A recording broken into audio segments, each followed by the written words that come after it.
YouTube fans, here again. And I figure why not do this one, that being the third Godfather film. This one's going to have to be a review and a rant. I'm not going to snap, I'm not going to shout, I'm not going to pull my bolt, because in my eyes there wasn't a lot to fucking rant about on this, apart from it being a review and a rant. For one, was it really needed that? I thought myself the Godfather's a classic, the sequel's a classic, it ended beautiful in that. It wasn't really needed to have that, and there's a reason why that got made. There's a reason why. In 1990, there was a lot of gangster films that were coming out. You know, you had the Tays, and you also had the Goodfellas, what I remember reviewing. So, because I had all these gangster films that come out in 1990, they decided to tass in, and they decided to bring the one that brought the gangster films back out, that being that. This is a bit where I would say digging up from the past, but the 90s was a different era. You were like every 2 fucking minutes digging up from the past. You think rightly you only had one that dug up, and that would have been Exodus 3. But as I like Exodus 3, I like a hell of a lot better than this. I've got to admit, I think it was a lot better. Because this wasn't really that needed. The actors, you can see the art isn't in it. You can see the art is not in this fucking film. You can see it. So where can I go with Godfather 2? So it starts off there, it's those fast bats off this one, the scene where the buffer gets killed. I could be right at one, I think they based this either on the 50s or 60s, so they made Al Pacino's character look a lot older. You know, he's got spiky hair, it's alright. I always remember the line, which a lot of movies, a lot of gangster films, a lot of spoofs spin this one off. Every time I want out, they bring me back in. But in all fairness, Al Pacino's doing a good performance still. You know what I mean? He still is, but in all fairness, they still don't give him a lot to do. Not really. Like I said, I almost forgot. He had a son, he had a daughter, and in this, his daughter's a little bit older, and she's going to get married, and the son doesn't want anything to do with the mafia, doesn't want anything to do with the family, and so on. I always find it funny the one that plays his wife, they make her look a little bit old, but not as old as Al Pacino.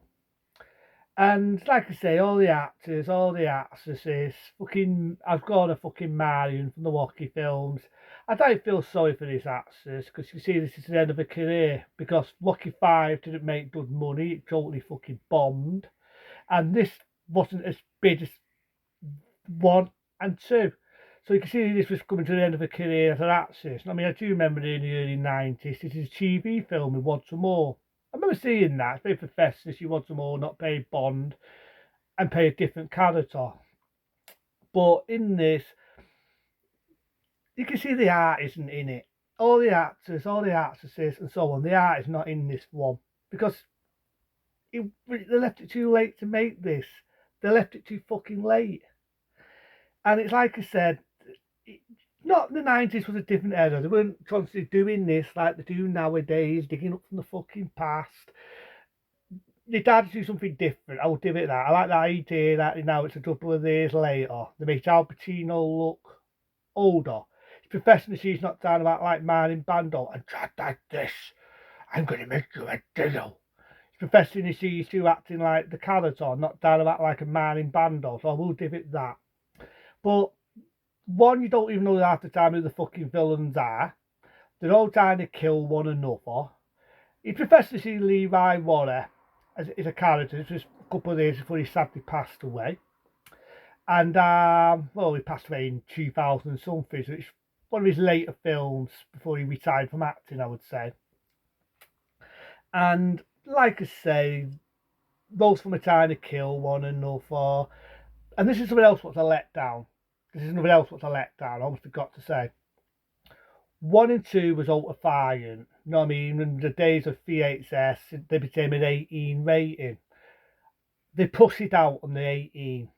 In this one, being Godfather 3, they push it out on the 18.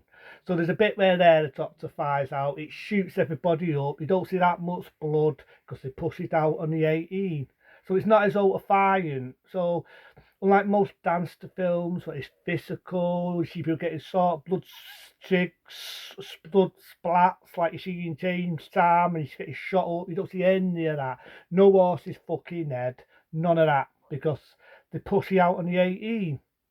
Which surprises me because the 90s you had fucking the Godfathers, out-defiant. You had the Tays, out-defiant. You had other gangster films. So why did they pussy out on the 18? Why? I never did get that. And this one didn't win an award, unlike 1 and 2. Because at the time, they was making too many gangster films. So it was like I say, there's a bit where Al Pacino, he's almost having a thingy attack, a decapacitic. He's a decapacitic in this, and he's in a church, he's having a decapacitic attack.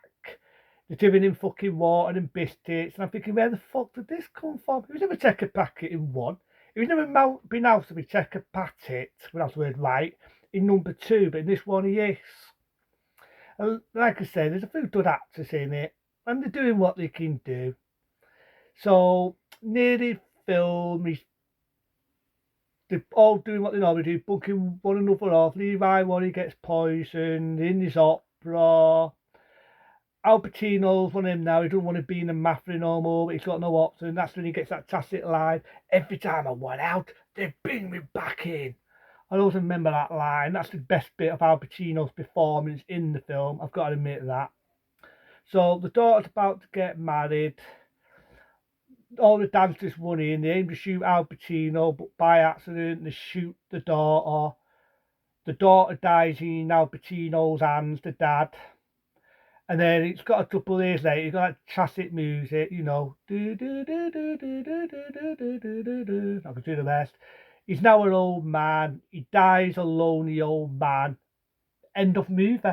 So I also think Godfather 3 had a downbeat ending. Danny, do I really feel sorry for fucking mafias and dancers that go around shooting one another? But, I feel it had a downbeat ending. I felt the ending was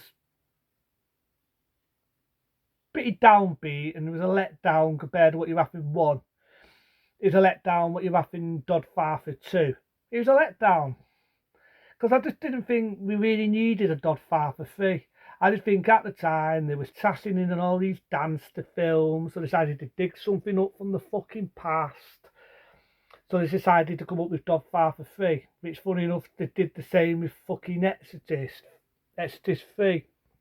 But again, Exorcist 3 seems to try to do something different in this. You can see every actor's art isn't in the film. You can see the art is not in the film. None of them are doing a good performance. You can see they're just getting a fucking paycheck. I could have seen it straight away. I felt the film dragged. There was no physical, there was no out-defiance. Because again, they pussied out on the 18 and they made it a fucking pussy out 15. The ending was downbeat. So, but I'm not going to shout, I'm not going to swear. I can't shout at the 90s and swear because unlike today where you're getting remakes and fucking things from the past being fucking dug up non-stop, I see in this, it wasn't like that. They didn't dig things up non-stop. The 90s was a different era, but Godfather 3, it's not a good one. I'm sorry, I can't lie. I just did not find it entertaining. In fact, half the time it was boring. Half the time it fucking dragged. Half the time I didn't know who the fucking villains are. They're all killing one another, left, right, and centre. There's no blood because, again, I keep repeating it. The pussy out and that. It has a downbeat ending. Al Pacino dies, a lonely old man. His daughter fucking gets shot and dies.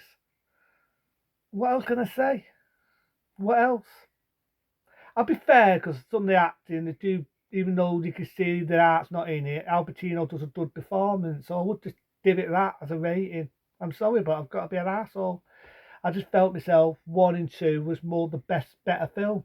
The first one, 72. The second one only came out 2 years after, 1974. This one, it was like, was it really fucking needed? Was it needed? You know what I mean? I like the idea they tried to do something different. Tried to dug up from the past just because the Godfather was a popular name.